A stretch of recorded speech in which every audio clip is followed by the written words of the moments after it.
정태호, 홍의락, 곽대훈, 윤재호, 조원진, 추경호.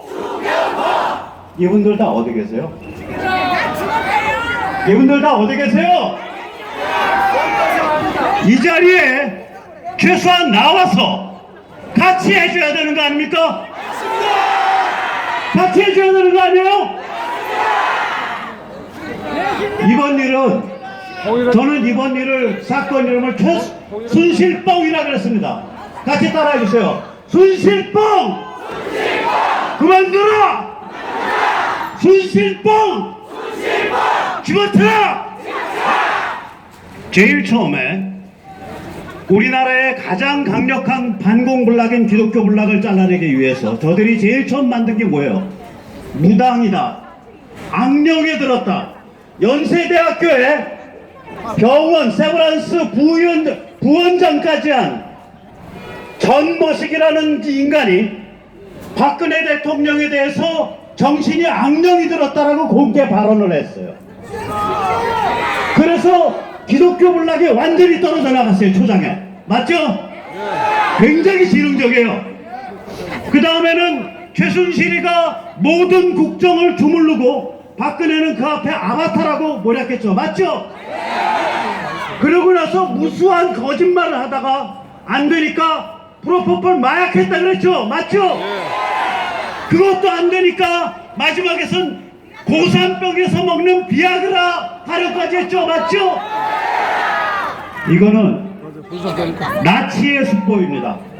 공산당 수법입니다. 그러니까 진실과 아무 상관없이 계속 떠드는 수법입니다. 그러니까 저 따라해 주세요.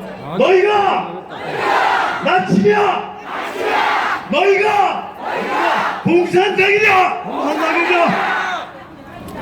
그래서 마침내 YTN 같은 데는 미국 대통령 후보, 당시 후보 트럼프가 여자가 대통령이 되면 무슨 일이 벌어지는지 한국을 봐라 라고 말했다고 보도했습니다. 거짓말이죠? 이런 국민을 갖다가 완전히 바보 천치로 여기는 거짓 선동을 매일매일 반복하고 있는 겁니다. 심지어 오늘 11월 26일 조선일보는 린다 김이 미국 무기 한국의 F-35 전투기에 대한 포괄적인 단일 러비스트 계약을 했다라고 보도했습니다. 그거 엉터리거든요. 그게 왜 그러냐면 이 인간들이 주장하는 게 이거예요. 린다 김을 끼고 최순실이 수조 원의 커미션을 먹기로 하고 미국의 무기를 도입하고 사드를 도입하고 북한의 개성공단을 폐쇄하고 북한과 대립각을 세웠다. 대북 정책은 순실 정책이다. 이렇게 몰아가고 있는 겁니다. 저는 대단히 죄송합니다. 여기는 우리 돌아가신 박정희 대통령의 고향이기도 하고 또 박근혜 대통령의 열혈 지지기반이기도 한데 저는 사실 박근혜 대통령을 별로 사랑하지 않아요. 사랑하면은 무슨 일이 생기냐? 유승민 꼴이 나요. 유승민이 그랬죠. 자기는 박근혜 대통령을 사랑하는 남자라고. 그런 식으로 두 번만 사랑하면 생사람 죽습니다. 그래서 저는 박근혜 대통령 안 사랑해요. 전혀 사랑하지 않는 사람으로서 객관적으로 말씀을 드리면 제가 이 정부 들어왔을 때부터 제 글 읽어보시면 알아요. 박근혜 대통령에 대해서 격려를 기대하지 마라. 왜냐? 그 사람 인생이 특이한 사람이다. 기구하다. 단 한 번도 남의 집밥 먹어가면서 갑근세를 낸 적이 없다. 그런데 어떻게 격려를 기대하냐? 그런데 제가 이 자리에 왜 서 있습니까? 안보, 공안, 북한에 관해서 박 대통령보다 더 잘한 사람 있어요? 우리의 생명에 관해서 박근혜보다 더 잘한 사람 있어요? 그거는 최소한 인정해줘야 될 거 아닙니까? 그러면 아까 말한 새누리 국회의원들 이 자리에 와서 그것만은 인정합시다. 루머는 안 됩니다. 이 말 해야 되는 거 아닙니까? 맞습니다. 어디에 대가리 처박고서 숨어 있는 겁니까, 이 인간들? 있을 수 없습니다.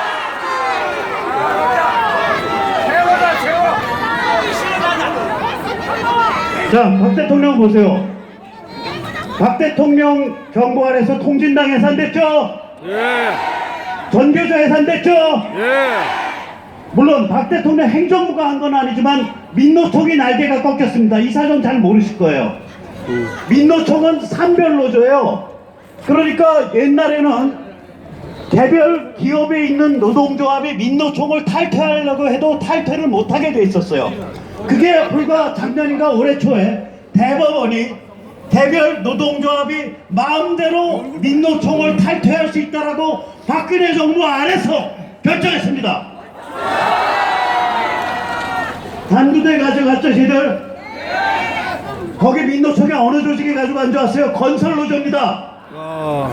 건설노조는 무늬만 노조예요. 건설 현장에 타워 크레인 운영하는 애들이에요. 맞죠? 맞습니다. 거기는 노조 안 끼면 운영 못하죠? 위에서 시키는 대로 하는 거예요. 그러나 민노총 아래는 지금 와해되고 있습니다. 이게 누구의 업적입니까? 박근혜 대통령 업적 맞죠? 개성공단에서 사람 다 빼가지고 우리 대한민국이 그 사람들 사상 성향이 어떤지 몰라도 아무튼 단 한 명이라도 북한의 인질로 잡히지 않게 만든 거, 그거 누가 만들었습니까? 박근혜 맞죠? 한미동맹 강화하고 사드를 배치하겠다 그래서 중국을 딱 견제수를 둔 게 누굽니까?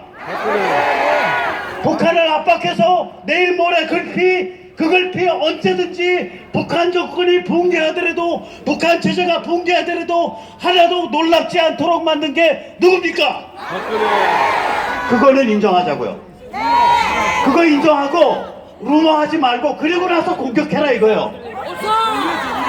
그게 공정한 거 아니에요? 온갖 루머 다 퍼뜨리고 그 다음에 인정할 건 하나도 인정 안 하고, 이거는 폭도의 일입니다.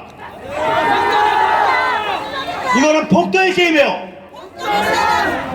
자, 그래서 저는 아시지만 저 서울서 왔잖아요. 그리고 사실 피해 절반은 저는 전남 고흥이에요. 나머지 절반은 평양입니다. 그러니까 저는 대구만 오면은 무지하게 겁나요. 여기는 양반 동네여가지고. 근데 뭐 그 겁나는 거 겁나는 거고, 여기까지 왔을 때 제 뜻이 있었을 거 아니에요. 제가 여러분들을 동지로 초청하려고 왔습니다. 무슨 동지냐? 여러분, 이 싸움 오래 갑니다. 오래 가는 싸움입니다. 지긋지긋한 싸움입니다. 제가 이 싸움 이거 처음 시작했을 때 썼던 칼럼이 있어요. 조그만 칼럼이에요. 칼럼의 제목이 시간을 잉태한 박근혜라고 썼어요. 박근혜가 시간을 잉태했어요. 무슨 시간 잉태했습니까? 여러분과 저와 같이 뜨거운 열혈의 제야 민초 사람들이 각성하고 조직화될 시간을 잉태했습니다. 맞습니까? 무슨 시간을 잉태했습니까? 저 웰빙 철없는 새누리가 이제 중력장이 없어졌기 때문에 내가 왜 배지를 달고 있나, 내가 왜 정당을 하고 있나를 고민할 수 있는 그 시간을 잉태했습니다. 맞습니까? 무슨 시간을 잉태했습니까? 차기 대선에서 우리가 체제를 다시 조직해서 자기 대선을 다시 대한민국을 지켜낼 수 있는 대통령으로 뽑아낼 수 있는 시간을 잉태했습니다. 맞습니까? 맞습니까? 그리하여 마침내 무슨 시간을 잉태했습니까? 언제라도 북한 전체주의 체제가 붕괴되고 우리가 드디어 7천만 8천만 한국인이 남과 북을 합쳐서 하나의 단일 민족으로, 하나의 단일 자유민주공화국으로 뭉칠 수 있는 그 시간을 잉태하고 있는 겁니다. 그래서 섣불리 빨리 이기려고 그러지 마세요. 긴 싸움입니다. 끈질긴 놈이 이깁니다. 저 가냘픈 여자가 겹겹의 시간을 잉태하고 청와대에서 버틸 동안 우리는 이런 곳에서, 생활의 현장에서, 일선 시민정치의 현장에서 계속 싸워나가면 됩니다. 맞습니까? 자, 이제 구호 한번 해주죠. 추우니까. 순실뽕! 그만둬! 순실뽕! 집어쳐! 감사합니다.